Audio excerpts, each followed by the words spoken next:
Hello my dear friends, आज हम शुरू करने वाले हैं the very first lecture of auditing. और थ्योरी सब्जेक्ट है तो कॉन्सेप्ट के साथ साथ प्रेजेंटेशन भी जोरदार हमारा होना चाहिए। तो जब हम दोनों मिल ही गए हैं तो अब कमाल दिखा देंगे और थ्योरी सब्जेक्ट में आपको हीरो बना देंगे। अब जब हम स्टार्ट कर रहे हैं तो हमारा जो चैप्टर नंबर फर्स्ट है वो है nature, objective and scope of audit. अब कोई भी सब्जेक्ट हम शुरू करते हैं ना, सबसे पहले ये तो पता होना चाहिए कि वो सब्जेक्ट का मतलब क्या है। तो हमारा फर्स्ट कॉन्सेप्ट ये है कि व्हाट इज ऑडिटिंग, आखिर ये ऑडिटिंग है क्या भला। तो auditing is an independent examination of financial information. Financial information का इंडिपेंडेंट एग्जामिनेशन। भाई साहब, ये इंडिपेंडेंट क्या होता है? इंडिपेंडेंट मतलब आपके बिजनेस के अलावा, आपके बिजनेस से जो इंसान कनेक्टेड नहीं है, अगर ऐसा व्यक्ति आकर आपके फाइनेंशियल इंफॉर्मेशन यानी कि आपके balance sheet, P and L, accounts, journal entries, इनको वेरीफाई करता है तो उसको हम बोलेंगे independent examination of financial information. किसकी? एंटिटी की, छोटी हो बड़ी हो, उसकी लीगल फॉर्म कोई भी हो, पार्टनरशिप फर्म हो, कोऑपरेटिव सोसाइटी हो, कंपनी हो, कोई भी हो, चाहे प्रॉफिट के लिए काम कर रही हो या प्रॉफिट के लिए नहीं काम कर रही हो, किसी की भी ऑडिट की जा सकती है। ऑडिट की क्यों जाती है? ऑडिट इसलिए की जाती है ताकि ऑडिटर एक अपनी ओपिनियन एक्सप्रेस कर दे। वो बताए कि देखो मुझे ऐसा लगता है, ओपिनियन उसको कैसा लगता है, मुझे ऐसा लगता है कि आपके फाइनेंशियल स्टेटमेंट सही व्यू दे रहे हैं, ट्रू एंड फेयर व्यू दे रहे हैं या नहीं दे रहे हैं। तो ऑडिटर सिर्फ अपनी राय प्रकट करता है। सो ऑडिटर इज बेसिकली राय चंद जो बताएंगे कि उनकी राय में फाइनेंशियल स्टेटमेंट सही है या नहीं। ऐसे ही बैठे बैठे नहीं देंगे, बहुत सारे काम करने पड़ेंगे। तो अगला कॉन्सेप्ट है ऑडिटर्स टू डू लिस्ट। भाई ऑडिटर बने हो, सर पे साफा बंधा है तो काम तो बहुत सारे करने ही पड़ेंगे।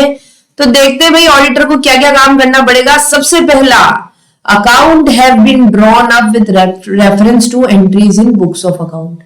भाई साहब, ऑडिटर को सबसे पहले यही देखना पड़ेगा कि बुक्स ऑफ अकाउंट में जिनकी एंट्री है उन्हीं को ही अकाउंट में आगे लिया गया है। पता चले रेंट की एंट्री नहीं हुई लेकिन प्रॉफिट एंड लॉस अकाउंट में रेंट पता नहीं कहां से आ गया। यानी कि पूरा जो ट्रेल है ट्रांजैक्शन का वो मैच होना चाहिए। दूसरा, above entry should be adequately supported by sufficient and appropriate audit evidence। आखिर ये sufficient and appropriate क्या होता है ये तो ब्रेक के बाद बताएंगे मित्रों। बट जो ये आपकी एंट्री है, कोई भी आपने खर्चा किया, कुछ भी आपको इनकम होती है, इसके पीछे एविडेंस होना चाहिए, सबूत होना चाहिए। अदालत सबूतों पे विश्वास रखती है माय लॉर्ड। तो अगर आपने रेंट का खर्चा किया है, आपके पास एग्रीमेंट होना चाहिए। अगर आप कोई मार्केट से सामान लाए हैं, स्टेशनरी लाए हैं, आपके पास उस स्टेशनरी वाली शॉप का बिल होना चाहिए। आपके पास एविडेंसेस होने चाहिए। ये एविडेंस ऑडिटर चेक करेगा। और क्या करेगा ऑडिटर? ऑडिटर ये चेक करेगा that no entry should remain omitted to be accountant. Auditor ये चेक करेगा कि कोई भी एंट्री होने से ना रह गई हो। Also nothing should be shown in financial statement whose entry is not available. जो मैंने अभी आपको बात बताई थी कि पता चले रेंट की एंट्री नहीं हुई हो और रेंट को हम लोगों ने प्रॉफिट एंड लॉस अकाउंट में दिखा दिया, ऐसा भी नहीं होना चाहिए। ये कौन चेक करेगा? ऑडिटर। और क्या चेक करेगा auditor? That the financial statement should convey clear and unambiguous information। Financial statement में ना सब कुछ साफ सुथरा होना चाहिए। कोई भी लीपा पोती मेकअप नहीं कर रखा हो, कोई भी चीज छुपाई नहीं गई हो। इन सब की जांच पड़ताल भी ऑडिटर द्वारा ही की जाएगी। Next, financial statement should be prepared as per accounting standard. अरे भाई, अकाउंट्स में अकाउंटिंग स्टैंडर्ड तो पढ़े ही होंगे आपने। पढ़े? नहीं पढ़े तो बिल्कुल पढ़ लीजिए, उसके लिए भी आपके लिए पूरी व्यवस्था है। तो अकाउंटिंग स्टैंडर्ड में जो रूल्स बता रखे हैं, जो रेगुलेशंस बता रखे हैं, अकाउंटिंग स्टैंडर्ड्स जो कहता है आप उसके हिसाब से ही अपने फाइनेंशियल स्टेटमेंट तैयार करो। And financial statement should give a true and fair picture of operational result. Profit है तो प्रॉफिट, लॉस है तो लॉस, जितना प्रॉफिट है उतना ही। जो ट्रू है, जो सच है, जो फेयर है, जो सही है, बस वही आपके फाइनेंशियल स्टेटमेंट में लिखा हुआ है। ये कुछ चीजें दे रखी है, इसके अलावा भी ऑडिटर के बहुत काम हो सकते हैं, लेकिन बेसिकली मोटा मोटी ये 6 पॉइंट ऐसा दे रखा है कि ये तो ऑडिटर को करना ही है। एक ऑडिटर को बेसिकली ये 6 चीजें तो चेक करनी है। सब सही से लिखा है, पूरा लिखा है, जो लिखा है वही उसकी एंट्री आगे तक गई है, जो एंट्री है उसके पीछे उसका एविडेंस लगा है या नहीं लगा है, अकाउंटिंग स्टैंडर्ड पूरे फॉलो किए हैं या नहीं किए। ये बेसिक चीजें तो एक ऑडिटर को देखनी ही है। आगे हमको दे रखा है overall objective of independent auditor. भाई ओवरऑल करना क्या है, ऑडिटर को आखिर करना क्या है? सबसे पहले तो टू ऑब्टेन रीजनेबल अश्योरेंस। यहां पे ये शब्द रीजनेबल आया है, यहां पर वर्ड एब्सोल्यूट क्यों नहीं आया? वो ऐसा भी तो कहना पड़ सकता था, या ऐसा भी तो कह सकता था ऑडिटर को एकदम 100% श्योर होना है, वो ऐसा क्यों नहीं बोला? ऐसा इसलिए नहीं बोला गया क्योंकि एब्सोल्यूट अश्योरेंस हो ही नहीं सकती। ऐसी बहुत सारी चीजें होती है, जैसे फ्रॉड मान लो आप, ऑडिटर ढूंढ ढूंढ के थक जाएगा फिर भी पता नहीं मिले या ना मिले। तो एब्सोल्यूट अश्योरेंस होना तो बहुत मुश्किल है, इसीलिए ऑडिटर क्या लेता है? Reasonable assurance. ऑडिटर क्या लेता है? रीजनेबल अश्योरेंस कि हाँ यार लगभग तो मैंने सब कुछ चेक कर लिया है और मेरे हिसाब से सब कुछ सही है। तो ऑडिटर को एक तो रीजनेबल अश्योरेंस लेना है कि हाँ सब कुछ सही है। To ensure financial statement are free from material misstatement, ऐसा उसको देखना है, ऐसी अश्योरेंस लेनी है कि फाइनेंशियल स्टेटमेंट्स में कोई मटेरियल मिस स्टेटमेंट नहीं है। आखिर ये मटेरियल मिस स्टेटमेंट किस चिड़िया का नाम है? तो हम पहले समझते हैं मिस स्टेटमेंट के बारे में। अगर कोई भी ऐसी चीज जो गलत है या फॉल्स है, जो ज्यादा अमाउंट पे दिखा दी, कम अमाउंट पे दिखा दी, दिखानी चाहिए थी पर नहीं दिखाई, कोई भी गड़बड़, उसे हम क्या कहेंगे? Miss statement. अब गड़बड़ें तो बहुत होती है, सवाल उठता है आखिर मटेरियल मिस स्टेटमेंट क्या है? कौन सा ऐसा मिस स्टेटमेंट है जो मटेरियल है? मटेरियल मतलब क्या? कोई भी ऐसी चीज जिसकी इंफॉर्मेशन अगर हमें मिले तो हमारा डिसीजन चेंज हो सकता हो, यानी कि इंपॉर्टेंट। बेसिकली जनरल भाषा में बोले तो मटेरियल मतलब इंपॉर्टेंट मिस स्टेटमेंट, जो जानना जरूरी हो। यानी कि ऑडिटर को बस ये देखना है कि कोई भी इंपॉर्टेंट चीज में गड़बड़ी ना हो गई हो, कोई भी ऐसा मटेरियल मिस स्टेटमेंट नहीं हो फाइनेंशियल स्टेटमेंट में जिससे कि लोगों को भ्रमित हो जाए, लोग गलत समझ लें। तो ये चेक करना भी किसकी जिम्मेदारी है? ऑडिटर की। आगे लिखा हुआ है टू रिपोर्ट। अगर फाइनेंशियल स्टेटमेंट है तो फाइनेंशियल स्टेटमेंट एक पेशेंट की तरह, सीए एक डॉक्टर की तरह है। डॉक्टर क्या करता है? पेशेंट को पूरा चेक करा और उसके बाद बताता है कि भाई इसमें ये गड़बड़ है, इनके ये बढ़िया है, ये खराब है, ये ऐसा है। उसी तरीके से चार्टर्ड अकाउंटेंट क्या करेगा? पूरे फाइनेंशियल स्टेटमेंट खोलेगा और चेक करेगा, हाँ भाई ये सही है, ये सही है, डेटर्स ठीक मेंटेन कर रखे, और यार ये बहुत गड़बड़ है, इतना कैश क्यों होल्ड कर रखा है आपने। यानी कि फाइनेंशियल स्टेटमेंट का पूरा पोस्टमार्टम करके उसकी रिपोर्ट कौन तैयार करेगा? Chartered accountant. अब रिपोर्ट तैयार कर ली तो क्या अपनी जेब में रख के घर? नहीं ना। तो उस रिपोर्ट को वो कम्युनिकेट करेगा। किसको कम्युनिकेट करेगा? जो भी as per standards on auditing जिसको भी रिपोर्ट करना है, मैनेजमेंट, ओनर, या जिसको भी जिसने भी उसको अपॉइंट किया है, उसको वो कम्युनिकेट करेगा, बता देगा कि भैया अपन ने पेशेंट में यानी फाइनेंशियल स्टेटमेंट में ये गड़बड़े निकाली है और ये पॉइंट निकाले हैं। वापिस से कंक्लूड करते हैं। Overall objective of independent auditor. एक इंडिपेंडेंट ऑडिटर का ओवरऑल क्या क्या काम है? सबसे पहले टू ऑब्टेन रीजनेबल अश्योरेंस। उसको ये अश्योरेंस ऑब्टेन करनी है कि जो फाइनेंशियल स्टेटमेंट है वो free from material miss statement है। दूसरा, उसको फाइनेंशियल स्टेटमेंट के बारे में रिपोर्ट करना है, और वो रिपोर्ट किसको कम्युनिकेट करनी है? वो रिपोर्ट कम्युनिकेट करनी है ओनर, मैनेजर, जो भी जिसने भी उसको अपॉइंट किया हो, as per standards on auditing, जिसको भी उसको कम्युनिकेट करना जरूरी है उसको वो कम्युनिकेट करेगा। आई होप यहां तक समझ में आ रहा है। ऑडिटिंग क्या है? Independent examination. ऑडिटर को बेसिकली क्या क्या करना होता है और ऑडिटर का ऑब्जेक्टिव क्या है, ये हमने अभी तक देखा। थोड़ी सी नींद आ रही होगी, कोई बात नहीं, थोड़ी तो आनी भी चाहिए ना, सीए कर रहे हैं।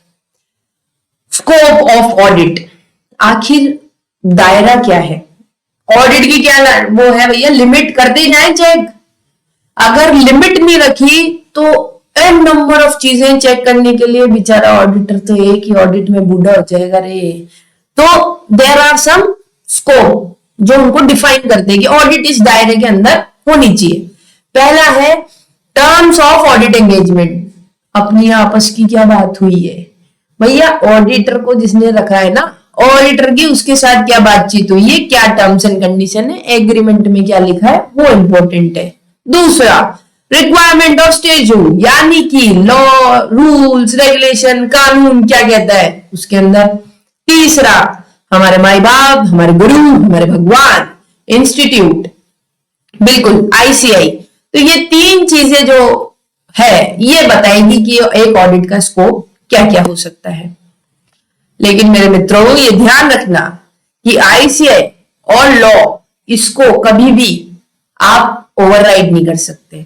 ऐसा नहीं कि आपने हमने बैठ के एक एग्रीमेंट बना लिया और कह दिया कि भैया अपन तो आईसीआई की नहीं मानेंगे, अपन तो वही करेंगे जो अपने जमेगा। अरे ना ना मुन्ना ना, ऐसा बिल्कुल नहीं चलेगा। Points to be considered in regard to scope of audit, कुछ बातें ध्यान में रखनी है दोस्तों। कौन सी बातें हैं वो? Audit should cover adequately all aspect of enterprise relevant to financial statement. एक बात हमेशा नोट करना, ऑडिट की बात अभी हम कर रहे हैं ना, तो वो ये फाइनेंशियल स्टेटमेंट से रिलेटेड चीजों के इर्द गिर्द ही घूमती नजर आएगी। यानी जो जो चीजें फाइनेंशियल स्टेटमेंट से रिलेटेड है वो सारी चीजें ऑडिट के स्कोप के अंदर आती है। Audit should cover adequately all aspects relevant to financial statement. Financial statement से जुड़ी हुई जितनी भी महत्वपूर्ण चीजें हैं उन सबको ऑडिटर को कवर करना है। बिफोर फॉर्मिंग एन ओपिनियन, अपनी राय प्रकट करने से पहले auditor should be satisfied that information content in records and source data is reliable. भैया राय प्रकट करने से पहले ऑडिटर को यह देखना पड़ेगा कि फाइनेंशियल स्टेटमेंट में जो लिखा है, जहां से वो इंफॉर्मेशन आई है, वो सब रिलायबल है, यानी कि विश्वास करने योग्य है। Auditor should satisfy himself, auditor पूरा एकदम सेटिस्फाई हो जाना चाहिए कि यस सारी चीजें प्रॉपर्ली डिस्क्लोज्ड है, यानी जो भी चीजें फाइनेंशियल स्टेटमेंट में लिखनी चाहिए वो सारी चीजें फाइनेंशियल स्टेटमेंट में लिखी गई है, स्टैंडर्ड्स ऑन ऑडिटिंग को फॉलो किया गया है, और भी अगर कोई रूल्स एंड रेगुलेशन एप्लीकेबल होते हैं तो वो सब भी जो है फॉलो किए गए हैं। The auditor is not expected to perform duty outside his scope and competence. Auditor भाई साहब आए, उनको कहा भैया भैया हमारा एक काम कर दो, ये गाड़ी की कॉस्ट भी देख लो कि सही निकाली है कि नहीं निकाली है। ऑडिटर बोलेगा this is beyond my scope, ये कॉस्ट अकाउंटेंट करेगा, मैं फाइनेंशियल टर्म्स में कुछ चीजें चेक कर सकता हूं पर पूरी कॉस्टिंग चेक नहीं कर पाऊंगा। तो कुछ ऐसी चीजें जो ऑडिटर के दायरे के बाहर है या जिसको करने के लिए ऑडिटर कॉम्पिटेंट नहीं है, ऐसी चीजों के लिए ऑडिटर जिम्मेदार नहीं है। Any constraint on scope of audit should be adequately reported. Auditor को अपना काम करने से किसी ने भी रोका ना, रिपोर्ट बना देगा ऑडिटर। अगर कहीं पे भी कोई भी कंस्ट्रेंट, कोई भी रुकावट ऑडिटर के काम में डाली जाती है, ऑडिटर उसका पूरा पूरा जवाब लेगा, उसको एडिक्वेटली रिपोर्ट करेगा। तो ये चीजें ऑडिटर को ध्यान में रखनी है कि उसको फाइनेंशियल स्टेटमेंट से रिलेटेड सारी चीजें कवर करनी है। दूसरा, ओपिनियन, अपनी राय प्रकट करने से पहले देखना है कि सब कुछ सही से बनाया गया है, रिलायबल सोर्स है, रिलायबल इंफॉर्मेशन है, और वो खुद भी सेटिस्फाई होना चाहिए कि हाँ यार फाइनेंशियल स्टेटमेंट को सही तरीके से बनाया गया है, कैसे होगा सेटिस्फाई? ऐसे मोटिवेटिंग? अरे चेक करेगा, 4 चीजें चेक करी, चारों सही निकली तो उसको लगेगा हाँ यार सब कुछ सही है। और ऑडिटर को वही काम करना है जो उसकी स्कोप में आता है, बाकी के लिए उसकी कोई जिम्मेदारी नहीं बनती।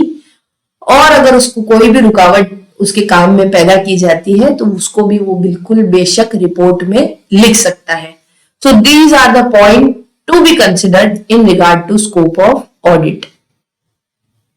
यहां पे एक बात मैं ऐड करना चाहूंगी, इस चीज को हम ना पैराग्राफ में भी लिख सकते थे।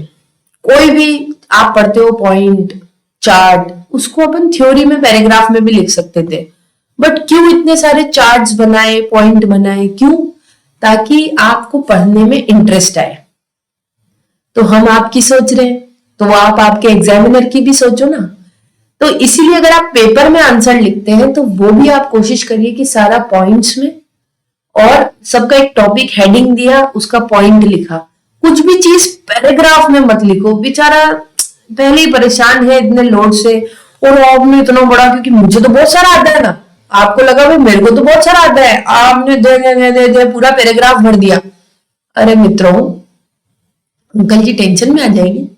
इसलिए आपसे रिक्वेस्ट है कि आप पैराग्राफ को तोड़ के पॉइंट्स बनाओ, और जब भी थ्योरी पेपर में आंसर लिखो तो उसको पॉइंट में ही आंसर करो। बहुत हो गया ना ज्ञान, आगे बढ़ते। सो शॉर्ट में वापिस से जैसे मैंने बताया था कि पॉइंट्स को अट्रैक्टिव चार्ट्स में, पैराग्राफ्स में लिखोगे तो नंबर देने की इच्छा हो जाएगी ना। ठीक है। सो स्कोप ऑफ ऑडिट क्या है हमारा? सारे एस्पेक्ट्स कवर करने फाइनेंशियल स्टेटमेंट से रिलेटेड। ये देखना है कि इंफॉर्मेशन रिलायबल है, सोर्स रिलायबल है, कोई भी रुकावट लगाई तो उसको रिपोर्ट करेंगे।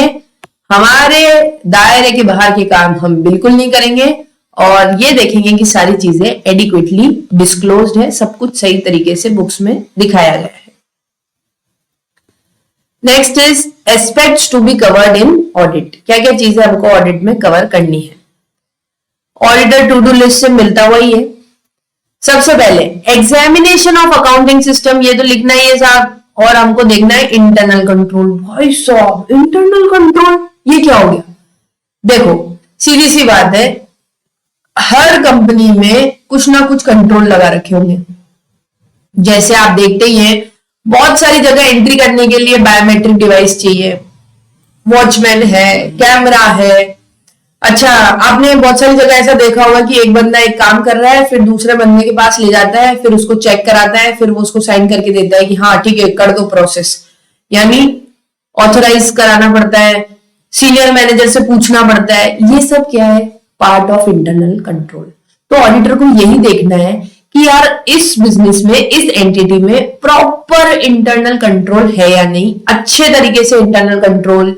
जिस जिस जगह पे भी रिस्क है कि लोचा हो सकता है, गड़बड़ हो सकती है, फ्रॉड हो सकता है, उस जगह पे एंटिटी ने क्या इंटरनल कंट्रोल लगा रखे या नहीं लगा रखे, और लगा रखे तो अच्छे से फॉलो भी हो रहे या नहीं हो रहे। Checking arithmetical accuracy by verifying posting and balance. कभी कभी नींद आ गई, टोटल वोटल में गलती तो नहीं कर दी, इधर का उधर तो नहीं चढ़ा दिया, परचेज लिखते लिखते परचेज रिटर्न में तो एंट्री नहीं कर दी। ये सब चीजें भी कौन चेक करेगा? Auditor. Verification of authenticity and validity of transaction by examining book of account with relevant supporting document. Auditor to do list में भी यही पढ़ा था अपन ने कि जो भी चीजें आप कर रहे हो उसके पीछे एविडेंस होनी चाहिए। यहां पर भी ये क्या कह रहा है? हमको देखना है कि चीजें ऑथेंटिक है, वैलिड है, जेन्युइन है। कैसे पता चलेगा? हर चीज के भैया बिल, पर्ची, सपोर्टिंग डॉक्यूमेंट देखेंगे तभी पता चलेगा। ascertaining whether capital and revenue item are adequately classified। कहीं ऐसा तो नहीं हो गया कि कोई खर्चा हमने कैपिटल नेचर का किया, फॉर एग्जाम्पल मैंने अपनी बिल्डिंग में एक कमरा और ऐड करा दिया तो ये कैपिटल एक्सपेंडिचर है। कहीं उस कमरे को बनाने का खर्चा मैंने प्रॉफिट एंड लॉस अकाउंट में तो नहीं लिख दिया। ये भी कौन चेक करेगा? ऑडिटर। जो भी खर्चे हैं उन खर्चों का नेचर ऑडिटर चेक करेगा कि कैपिटल नेचर का है या रेवेन्यू नेचर का है। कैपिटल का है बैलेंस शीट, रेवेन्यू का है, प्रॉफिट एंड लॉस अकाउंट, ये चीज पूरी ऑडिटर चेक करेगा। अगला, whether income and expenditure adjusted in accounts corresponding to accounting period, जिस साल का खर्चा जिसी साल में लिखा गया, कहीं ऐसा तो नहीं है कि आगे आने वाले साल का पेमेंट किया है बट इसी में ही दिखा दिया, या आने वाले 4-5 साल का पेमेंट कर दिया बट इसी में रिकॉर्ड किया हुआ है, यानी प्रीपेड और आउटस्टैंडिंग वगैरह जो चीजें हैं उनको सही से एडजस्ट किया हुआ है। कंपेयरिंग फाइनेंशियल स्टेटमेंट मतलब balance sheet and P and L, comparing balance sheet and P and L with underlying records, balance sheet और पी एंड एल को journal entry, ledger, trial balance इनके साथ टैली करेंगे कि सबकी एंट्रीज और सबकी लेजर में पोस्टिंग मैच हो रही है। Compare verification of title existence and value of assets and liability, दो चीजें होती है। कोई एसेट अगर बैलेंस शीट में दिखा रखा है तो एक तो हम ये चीज चेक करेंगे कि वो एसेट जो है, वो जो एसेट है वो हमारा है, यानी कि उस पे ओनरशिप हमारी है। दूसरा हम चेक करेंगे कि वो एसेट एग्जिस्ट भी करता है, मतलब ऐसा तो नहीं हुआ कि वो जल जुला के राख हो गया, चोरी हो गया, खत्म हो गया, पर अभी तक भी हम बैलेंस शीट में दिखा रहे। तो हम ये भी चेक करेंगे कि वो है सच में और हमारे नाम पे, यानी उसकी ओनरशिप हमारे नाम पे, ये दोनों चीजें हम चेक करेंगे। और एक और चीज हम चेक करते हैं वो होती है वैल्यूएशन। हमारी जमीन की वैल्यू 1 लाख ही है, मैंने उसको बैलेंस शीट में 4-5 लाख पे दिखा रखी है, तो वैल्यूएशन भी आपको चेक करना है एसेट का, ओनरशिप भी चेक करनी है एसेट की, और एग्जिस्ट यानी वो वाकई अभी भी है प्रेजेंट या नहीं, ये भी चेक करना है। Next, checking result shown by P and L, profit बहुत इंपॉर्टेंट चीज है। हर बंदा चाहता है कि उसके बिजनेस में बहुत सारा प्रॉफिट हो ना। अब उस चक्कर में कभी कभी क्या होता है, लोग फर्जीवाड़ा कर देते हैं। आपने इतने बड़े बड़े घोटाले सुने होंगे, कैसे हुए ये घोटाले? इसी चक्कर में हुए। पहले साल इंसान ने सोचा यार एक काम करते हैं, इस साल प्रॉफिट थोड़ा सा कम हुआ है, कोई बात नहीं, इस साल मैं थोड़ी सी सेल्स बढ़ा देता हूं, अगले साल सेल्स बढ़ी जाएगी तो वो सेट हो जाएगा। क्योंकि अगर एकदम से मेरा प्रॉफिट कम हो गया तो मार्केट में मेरी वैल्यू डाउन हो जाएगी, शेयर के प्राइसेस गिर जाएंगे। इस चक्कर में कि शेयर प्राइसेस नहीं गिरे, मार्केट में इमेज खराब नहीं हो, भाई साहब ने अपनी सेल्स इन्फ्लेट कर दी, सेल्स बढ़ा दी। ठीक है, अब अगले साल फिर कम हुई, फिर कम हुई, थोड़ी थोड़ी बढ़ाते बढ़ाते बढ़ाते बढ़ाते thousands and lakhs and crore में फिगर चली गई और इतना बड़ा घपला हो गया। तो ये जरूर ऑडिटर को चेक करना है कि पीएनएल में जो आइटम लिखा है वो सब कुछ सही है, अमाउंट उसकी एकदम करेक्ट है और वो एकदम ट्रू एंड फेयर तरीके से बनाया गया है। Where audit is of corporate body, corporate मतलब क्या होता है? कॉर्पोरेट मतलब कंपनी। अगर किसी कंपनी की ऑडिट कर रहे हो तो आपको कंपनीज एक्ट को भी फॉलो करना है। अलॉन्ग विद दैट, जैसे आप बैंकिंग कंपनी की ऑडिट कर रहे हो तो आपको बैंकिंग रेगुलेशन एक्ट देखना है। अगर आप इंश्योरेंस कंपनी की ऑडिट कर रहे हो तो IRDA जो उसके ऊपर एप्लीकेबल होता है, यानी कोई और लॉ या कोई भी रेगुलेशन अगर उसके ऊपर एप्लीकेबल होता है उस कंपनी पे, तो उसकी रिक्वायरमेंट भी आपको देखनी है, उसको भी ऑडिटर को चेक करना है। मैं आपको इसलिए बोल रही हूँ कि अब आप खुद को एज अ ऑडिटर मानने लग जाओ कि मैं होता या मैं होती तो क्या चेक करती, इस तरीके से। Next is reporting to appropriate person. ऐसा मैंने पहले भी बताया था, सब कुछ चेक कर खुरा के, ऐसा नहीं कि घर ले गए डब्बे में बंद करके सूटकेस में रखा, ये गड़बड़े साहब, चलो सूटकेस के अंदर घर। अरे भाई बताओ तो सही, जो सही व्यक्ति है मैनेजमेंट या जो हायर पोस्ट पे है, जो भी व्यक्ति है जिसने भी आपको अपॉइंट किया है, उसको बताओ कि भाई साहब ये गड़बड़ियां हमने निकाली है। तो आपको रिपोर्ट करना बहुत जरूरी है, नहीं तो लोगों तक बात कैसे पहुंचेगी। अभी एक वर्ड आया मैनेजमेंट। मैनेजमेंट सब जानते हैं क्या होता है ना, बहुत टाइम से सुनते आ रहे हैं, मैनेजर्स जो चीजें मैनेज करता है। ठीक है, इसी के साथ एक वर्ड और आता है, दोस चार्ज विद गवर्नेंस। अभी मैं थोड़े से ही बताऊंगी दोस चार्ज विद गवर्नेंस।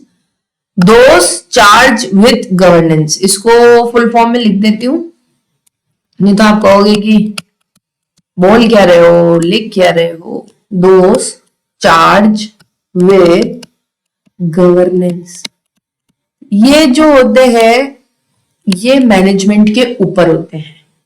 ऐसे व्यक्ति जिसे सिर्फ ये देखने के लिए रखा गया है कि सब कुछ प्रॉपरली और तरीके से हो रहा है या नहीं हो रहा है, उन्हें हम बोलते हैं दोस चार्ज विद गवर्नेंस। एक एग्जाम्पल हम ले सकते हैं, जैसे रिलायंस है। रिलायंस का हर कंपनी का मैनेजर है, ठीक है। रिलायंस की बहुत सारी कंपनी है, रिलायंस की हर कंपनी में अलग अलग मैनेजमेंट है। उन सब मैनेजमेंट के ऊपर मुकेश अंबानी ने एक कमेटी और बना दी, सपोज स्टीयरिंग कमेटी जैसे बोला जाता है जनरली, जो बाकी सारे बिजनेसेस को, ग्रुप कंपनी है ना, ग्रुप ऑफ कंपनीज है, तो ग्रुप ऑफ कंपनीज को जो चेक करेगी उसके ऊपर एक कमेटी और बना दी, कुछ लोगों को बिठा दिया कि भाई तुम सब कंपनियों का काम धीरे धीरे चेक करना कि सब सही से चल रही है या नहीं चल रही है। मुकेश अंबानी के पास इतना टाइम नहीं है कि वो एक एक के पास जाके पूछ के आएगा, तो मुकेश अंबानी ने एक बंदा और ऊपर लगा दिया। वो बंदा is like those charged with governance, जो मैनेजमेंट से ऊपर है लेकिन ओनर के नीचे है ऑफ कोर्स। तो दोस चार्ज विद गवर्नेंस यानी कि जो अल्टीमेट जिनके पास जिम्मेदारी है ये देखने की कि सब कुछ सही से हो रहा है। हर जगह ऑडिट में जहां पर भी मैनेजमेंट वर्ड आएगा वहां पे ये दोस चार्ज विद गवर्नेंस वर्ड भी यूज किया जाएगा। सो आगे से ध्यान रहे कि हम भी कभी आंसर में लिखे मैनेजमेंट तो हम मैनेजमेंट के साथ क्या मेंशन कर दे, दोस चार्ज विद गवर्नेंस, उससे हमारा आंसर की प्रेजेंटेशन अच्छी होगी। ज्यादा तो नहीं हो रहा, थोड़ा सा रिकैप करके आते हैं क्योंकि फर्स्ट डे है और ऑडिटिंग पहली बार ही पढ़ रहे हैं, नया सब्जेक्ट है तो थोड़ा सा टाइम लगता है चीजों में। ऑडिट क्या है बेसिकली बेटा, फाइनेंशियल स्टेटमेंट को चेक करना है, उसका इंडिपेंडेंट एग्जामिनेशन करना है, ठीक है। किसका independent examination, balance sheet, P&L, journal entries, posting balance, financial information से रिलेटेड चीजें, ठीक है। और ऑडिटर ये सब चेक करके ओपिनियन एक्सप्रेस करता है कि भाई मेरे हिसाब से as per my opinion financial statement are giving true and fair view, are not giving true and fair view, बस सिंपल ऐसा रहता है। अब ऑडिटर क्या क्या करेगा भाई, बुक्स ऑफ अकाउंट्स को अकाउंट से मिलाएगा, कोई एंट्री होने से तो नहीं रह गई या कोई एंट्री को गलत पोस्ट तो नहीं कर दिया, हर एंट्री के पीछे सपोर्टिंग एविडेंस है या नहीं है, पूरा अच्छे से सारी चीजें फेयरली लिखी है, कोई अनएम्बिगुअस या ऐसी चीजें तो नहीं है जिससे कंफ्यूजन क्रिएट हो जाए, अकाउंटिंग स्टैंडर्ड्स फॉलो किए गए हैं, ये सारी चीजें कौन देखेगा, ऑडिटर देखेगा। तो ऑडिटर का बेसिकली क्या हुआ बेटा, स्कोप, ओवरऑल ऑब्जेक्टिव, उसको रीजनेबल एश्योरेंस देखना है, क्योंकि मैंने अभी आपको बताया एब्सोल्यूट पॉसिबल ही नहीं है। एब्सोल्यूट क्यों पॉसिबल नहीं है, एब्सोल्यूट इसलिए पॉसिबल नहीं है क्योंकि हर ऑडिट में कुछ इनहेरेंट लिमिटेशन है, ये हम आगे पढ़ेंगे। इनहेरेंट लिमिटेशंस, इनहेरेंट लिमिटेशन मतलब इसकी, इनहेरेंट मतलब अंदर ही, आंतरिक, लिमिटेशन कमियां, कुछ ऐसी चीजें हैं जिससे ऑडिटर चाह कर भी 100% श्योर नहीं हो सकता कि पूरे फाइनेंशियल स्टेटमेंट सही तरीके से बनाए गए हैं। इसीलिए ऑडिटर सिर्फ रीजनेबल एश्योरेंस ही ऑब्टेन करता है, क्या कि financial statements true and fair view दे रहे हैं, यानी उनमें कोई भी मटेरियल मिस स्टेटमेंट नहीं है, they are free from material misstatement. फिर रिपोर्ट तैयार करता है और रिपोर्ट को कम्युनिकेट करता है जिसको भी रिक्वायर्ड है, ओनर, मैनेजर, सबको। अब ऑडिट का दायरा जो है, एक तो आपने क्या टर्म्स एंड एंगेजमेंट रखा है, जिसने भी आपको अपॉइंट किया उसके साथ क्या टर्म्स एंड कंडीशन आपने डिसाइड की है, लॉ और रेगुलेशन का क्या रिक्वायरमेंट है, आईसीआई ने क्या क्या रूल्स निकाले हुए हैं, वो सब। स्कोप देखते वक्त आपको ये जरूर ध्यान रखना है कि फाइनेंशियल स्टेटमेंट से रिलेटेड तो ऑफकोर्स सारी चीजें आपको कवर करनी ही है, प्लस आप कोई भी चीज एक्सप्रेस करो उससे पहले ये देख लो कि हाँ information is reliable, source reliable, सारी चीजें प्रॉपरली डिस्क्लोज की गई है, सारे लॉस को फॉलो किया गया है और तरीके से फाइनेंशियल स्टेटमेंट तैयार किए गए हैं। हालांकि ऐसा कोई भी काम ऑडिटर को नहीं करना है जो उसकी ड्यूटीज के बाहर आता है, और अगर ऑडिटर को काम करने से रोका जाता है तो ऑडिटर वो पॉइंट भी रिपोर्ट में लिख सकता है। Done. Aspects to be covered in audit, ये वैसे मैंने एक बार आपको बता दिया कि उसको ये चेक करना है कि एविडेंस है, एसेट्स को चेक करना है, एसेट्स की काउंटिंग करनी है, एसेट्स का देखना है कि यार ओनर है या नहीं है, एसेट अपने पास वाकई है या नहीं, एसेट जल भून के राख तो नहीं हो गया है। उसके बाद अपने को देखना है कोई और लॉ तो नहीं लगता कंपनी के ऊपर, वो भी चेक करना है। इनकम को सही से दिखाया है, आउटस्टैंडिंग अगर है, प्रीपेड है तो उनको सही से रिकॉर्ड किया गया है, सारे जो भी रूल्स एंड रेगुलेशन से उनको कंप्लाई किया गया है, और एट लास्ट ऑडिटर को रिपोर्ट तो देनी है। ऐसे समझना थोड़ा सा डिफिकल्ट है और याद करना भी डिफिकल्ट है, तो इसके लिए आपके लिए हमने जोरदार सा एक चीज तैयार करी है। तो अब आप बिल्कुल वो देखिए और इस कॉन्सेप्ट को फटाफट से समझ जाइए। होपफुली वो कॉन्सेप्ट देखकर आपको अच्छे से सब समझ में आ गया होगा, और वरना हम तो है ही। थोड़ा सा सम अप करते हैं और लास्ट एक दो टॉपिक और पढ़ते हैं, फिर उसके बाद ब्रेक लेंगे, क्योंकि मुझे पता है 45 मिनट्स के बाद एक ब्रेक तो बनता है बॉस, और वो भी थ्योरी सब्जेक्ट में। कितनी नींद आती है, मुझे पता है कितनी नींद आती है, हम भी कभी बच्चे थे मेरे दोस्त। सो हमारा अगला टॉपिक है टाइप्स ऑफ ऑडिट। क्या कहता है types of audit? Audit required under law and voluntary audit. एक तो है वॉलंटरी ऑडिट, आपको कोई नहीं कह रहा कि आपको ऑडिट कराना जरूरी है, आपके ऊपर कोई कंपल्शन नहीं है कि आपको ऑडिट करानी है, और नहीं, मेरा तो मन है, मेरे को तो इच्छा है कि मेरे बिजनेस की ऑडिट हो। क्यों भाई, क्यों ऐसा? अरे क्यों भाई, बाहर से कोई बंदा आएगा, आपके बुक्स ऑफ अकाउंट्स को चेक करेगा, तो अगर उसमें कुछ गड़बड़ी हो रही होगी तो वो बता देगा। उससे क्या फायदा होगा? अगर आपके बिजनेस में कोई भी एम्प्लॉय या कोई भी चीटिंग करने की कोशिश कर रहा होगा, तो हो सकता है कि ऑडिट कराने से वो पकड़ाई में आ जाए। तो बहुत से लोग रिक्वायरमेंट ना होते हुए भी, मैंडेटरी ना होते हुए भी क्या कराते हैं? ऑडिट कराते हैं। उसको हम बोलेंगे वॉलंटरी ऑडिट। अपनी इच्छा से, ऑप्शनल होता है, जैसे सोल प्रोप्राइटर, पार्टनरशिप, एचयूएफ, ये अपनी इच्छा से ऑडिट कराते हैं। दूसरा है ऑडिट रिक्वायर्ड अंडर लॉ। कानून ने कह दिया मित्रों कि ऑडिट तो करानी ही पड़ेगी, यानी ये क्या हो गई? मैंडेटरी हो गई, इनको तो ऑडिट करानी ही पड़ेगी। जैसे कि कंपनीज को, कंपनीज एक्ट ने कह दिया कि हर कंपनी को ऑडिट कराना कंपलसरी है, तो हर कंपनी को ऑडिट तो करानी ही पड़ेगी। इसी तरीके से बैंकिंग कंपनीज और भी स्टैट्यूटरी बॉडीज जो है उनको ऑडिट कराना कंपलसरी है। इसमें थोड़ा सा एक्स्ट्रा ज्ञान हम बता दें, कुछ टर्नओवर की लिमिट्स है जो इनकम टैक्स एक्ट में दी गई है, अगर आप उनको क्रॉस कर देते हो तो आपको इनकम टैक्स ऑडिट भी करानी पड़ेगी, वो भी मैंडेटरी है। Advantages of audit of financial statement, क्या फायदा है? देखो, एक तो क्या है, ऑडिट हो जाता है ना, तो उससे क्या है, ओनर को बहुत फायदा है। क्या? अब समझो, आप कंपनी है, कंपनी को कौन चला रहा है? बोर्ड ऑफ डायरेक्टर चला रहे हैं, ठीक है। उस कंपनी के जो शेयर होल्डर्स है उनको कुछ पता ही नहीं है भाई साहब को कि क्या हो रहा है क्या नहीं हो रहा है। तो बाहर से एक ऑडिटर आया लहराता हुआ, और उस अगर ऑडिटर ने कंपनी में आके चेक करा, रिपोर्ट तैयार करके शेयर होल्डर को प्रेजेंट कर दी, तो कंपनी के जो मालिक हैं, जो शेयर होल्डर हैं, जो ऐसे तो इन्वॉल्व नहीं है पर पैसा तो लगा रखा है ना, उनको कंपनी के बारे में इंफॉर्मेशन मिल जाएगी। यानी कि share holder, banker, partner, public जिन्होंने कंपनी ने पैसा लगा रखा है, या कोई फाइनेंशियल इंस्टीट्यूशन जो इस कंपनी को लोन देने की सोच रहा है, उन सबको पता लग जाएगा कि इस कंपनी की हालत कैसी है, क्योंकि ऑडिटर इस कंपनी की चेकिंग करके एक रिपोर्ट तैयार करके लोगों को पब्लिकली अवेलेबल करा देगा। लोग उसको पढ़ के समझ जाएंगे कि कंपनी की क्या हालत चल रही है। समझ में आ गई बात? मॉरल चेक ऑन एम्प्लॉय, अभी मैंने आपको बताया था कोई कंपनी है साहब या कोई बिजनेस है, अब वहां पे क्या है, एम्प्लॉय गड़बड़ कर रहा है, वो क्या करता है कि माल बेच देता है और पैसा जेब में रख लेता है, कुछ भी कह देता है, माल खराब हो गया था, माल चोरी हो गया, माल ये हो गया।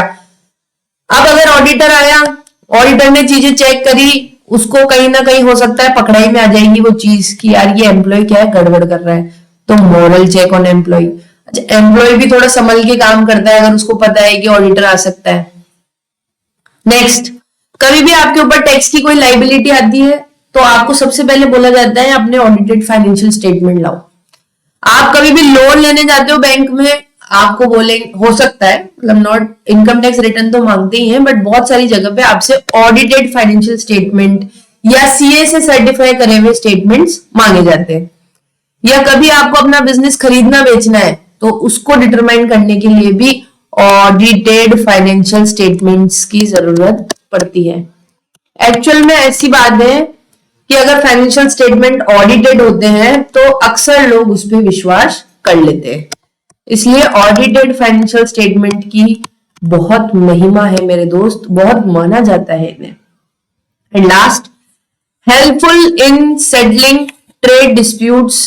अगर कभी लड़ाई झगड़े हो गए, नहीं इतना प्रॉफिट था, नहीं वो था, कोई लड़ाई झगड़ा ही नहीं है ना बॉस, ऑडिटेड फाइनेंशियल स्टेटमेंट में लिखा हुआ है कितना कमाया, कितना किसको दिया, कितना रिजर्व में, कितना नहीं है, उससे फटाफट कैलकुलेशन हम लोग कर लेंगे। Next, helpful in detection of wastage and losses. अगर आप ऑडिट कराते हो, अब ऑडिटर चेक करेगा, अच्छा इतना माल आपने परचेज किया, ठीक है, अच्छा इतना माल आपका सेल हो गया, ठीक है, स्टॉक आपका इतने का रखा हुआ है, ठीक है, यार ये स्टॉक कम कैसे है, स्टॉक तो बचना चाहिए। आपने कहा साहब स्टॉक तो लॉस हो गया, या स्टॉक में तो वेस्टेज हो गया, प्रोसेसिंग करते वक्त स्क्रैप हो गया। ऑडिटर के स्क्रैप हो गया, अच्छा ठीक है। ऑडिटर ने सोचा कि यार कितना परसेंट स्क्रैप होता होगा, ऑडिटर ने सोचा यार 5% स्क्रैप मैक्सिमम हो सकता है, पर इनके यहाँ तो 15% कबाड़ा निकल रहा है सामान में, कहीं ना कहीं 10% का लोचा है। ऑडिटर डिटेल में चेक करेगा और पता लगा लेगा कि ये 10% अननेसेसरी वेस्ट हो रहा है। आप ही के जैसे बिजनेस में और लोगों के सिर्फ 5% वेस्ट होता है, आपके बिजनेस में 15% वेस्टेज हो रहा है, क्यों? तो ऑडिटर देख लेगा कि यार ये 10% जो है गड़बड़ है। इसका एक एग्जाम्पल मैं आपको बताती हूँ। एक सुनार की दुकान थी, वो बहुत अच्छा चल रहा था, फिर भी उसको नुकसान था, कुछ गड़बड़े हो रही थी। एक ऑडिटर गया वहां पे, ऑडिटर ने क्या करा, सब कुछ देखने के बाद कारखाने में गया, और कारखाने में जाने के बाद उसने कहा कि आपके यहाँ पे वर्कर्स मतलब कैसे जाते हैं, तो उन्होंने कहा कुछ नहीं, वो अपना जो है यूनिफॉर्म यहाँ पे चेंज करते हैं और उसके बाद निकल जाते हैं, और बस साफ सफाई होती है, वापस यूनिफॉर्म पहनते हैं और यहाँ पे काम कर लेते हैं। तो ऑडिटर ने बोला एक काम करो कि आप कल, अब जब वर्कर आए तो उनको बोलना कि नहा के जाना, यूनिफॉर्म तो चेंज करनी है बट आपको नहाकर भी यही जाना है, और उसके बाद ये जो जिस जगह पे ये काम करते हैं सुनार का, सोने वगैरह चांदी में डिजाइनिंग का, उस जगह को भी हम लोगों को धोना है, और यहाँ सब का जो पानी है उस पानी को हमने को स्टोर करना है। अब उसने किया एक कोई केमिकल आता है जिससे उसने वो जो भी उनके कपड़े हैं वो नहाए, उनकी बॉडी पे, उस आंगन पे, उन सब जगह पे थोड़ा सोना खिल गया। उस केमिकल की मदद से उसने वो सारा सोना जो है निकाला। साहब देखो इतना सोना आपका वेस्ट हो रहा है, यूनिफॉर्म में लग रहा है, इंसान की बॉडी पे लग रहा है, जमीन पे जा रहा है। ये पर्टिकुलर केमिकल सॉल्यूशन से अगर आप सब चीजों को क्लीन करोगे तो आपको इतना सोने का वेस्टेज और बच जाएगा। ऑडिटर ने ये बताया और उस ज्वेलर को उससे बहुत फायदा हुआ। आज सोना तो 1 ग्राम भी बचता है तो उसमें कितना फायदा है। इतनी बड़ी बात उस ज्वेलर ने ध्यान दी, और ऑडिटर ने आके जब उसको ये बताया तो उसका इतना वेस्टेज और लॉस जो हो रहा था वो बंद हो गया। तो इससे आप समझ जाओ कि ऑडिट की कितनी इंपॉर्टेंस है। Audit help in ascertaining whether necessary books of, वो देखता है सारी बुक्स ऑफ अकाउंट सच में मेंटेन है या नहीं है। इंटरनल कंट्रोल जो हमने पहले पढ़ा था वो वीक तो नहीं है, सही से सेटअप है। और पार्टनरशिप में एडमिशन हो रहा है, रिटायरमेंट हो रहा है, डेथ हो रहा है, तो उनका पेमेंट करना उनका सेटलमेंट करना, किसकी कैपिटल अकाउंट में कितना बच रहा है क्या नहीं, वो भी बहुत इजी हो जाता है। ऑडिटेड फाइनेंशियल स्टेटमेंट है, सबका हिसाब उसमें लिखा हुआ ही होगा। और बहुत सारी जगह गवर्नमेंट की रिक्वायरमेंट भी होती है, अगर आपको गवर्नमेंट से सब्सिडी लेनी है, लाइसेंस लेना है, आपको ऑडिट कराना कंपलसरी है। तो ये कुछ पॉइंट्स हैं एडवांटेजेस ऑफ ऑडिट, क्या फायदा है, क्योंकि जब तक आपको फायदा नहीं बताएंगे ना तब तक आप सीरियसली पढ़ोगे नहीं, और पढ़ भी लिया तो ऑडिट सीरियसली नहीं करोगे। इसलिए ये पता होना चाहिए कि ऑडिट कराने के क्या क्या फायदे हैं, ताकि हम लोगों को बता सके कि यार audit is very good, audit करानी चाहिए। आपका ओनर का फायदा होगा, एम्प्लॉय फ्रॉड नहीं कर रहा या कर रहा है ये पता लग जाएगा, टैक्स लाइबिलिटी हो, क्लेम्स हो, लोन लेना हो, सब्सिडी चाहिए, गवर्नमेंट के पास कुछ लाइसेंस निकालना है, लफड़े झगड़े हो गए, एडमिशन, रिटायरमेंट, डेथ हो गई, कुछ भी हो गया, ऑडिटेड फाइनेंशियल स्टेटमेंट फटाफट सेटलमेंट करा देगा, आपके वेस्टेज और लॉसेस को भी डिटेक्ट करेगा, ये बताएगा ऑडिटर कि आपने बुक्स ऑफ अकाउंट मेंटेन करी है नहीं करी है, इंटरनल कंट्रोल आपका पूरा प्रॉपर है या नहीं है। ऑडिटर हो सकता है आपको सजेस्ट भी करके जाए कि साहब आपके यहाँ बाकी सब तो सही है, पर अगर आपने ये चीज सही कर दी, आपने यहाँ पर जो टिकट बन रहा है ना इसको एक बंदा और लगाओ जो यहाँ आके चेक करेगा, अगर आपने ये कर दिया ना तो आपके और फ्रॉड होने के चांसेस कम हो जाएंगे। तो ऑडिटर सजेस्ट भी करके जाएगा कि आप और कैसे इंप्रूव कर सकते हो। तो ऑडिट कराने के बहुत सारे फायदे हैं। आज पहला लेक्चर है तो आज सिर्फ फायदों के बारे में बात करेंगे। आज नो नेगेटिव थॉट, यानी मैंने फटाफट से छुपा लिया इनहेरेंट लिमिटेशन, यानी कुछ कमियां हैं, कमियों के बारे में बाद में पढ़ेंगे मेरे दोस्तों। पहला लेक्चर है, अच्छी अच्छी बातें करनी है, तो आज हमने सिर्फ इतना ही पढ़ना है अप टू कहां तक, एडवांटेजेस ऑफ ऑडिट। तो बहुत ही कम पेजेस है, इतना सही हमने पढ़ा है, ज्यादा हम पढ़ नहीं रहे हैं। तो बस इतना सा आपको कष्ट करना है कि अपने जीवन के बहुमूल्य 15 मिनट से आधा घंटा आपको लगेगा, इसको एक बार रीड करना है, कोई डाउट हो तो उस पर क्वेश्चन करना है। Done, thank you so much, take a short break और मिलते हैं ब्रेक के बाद। बाय।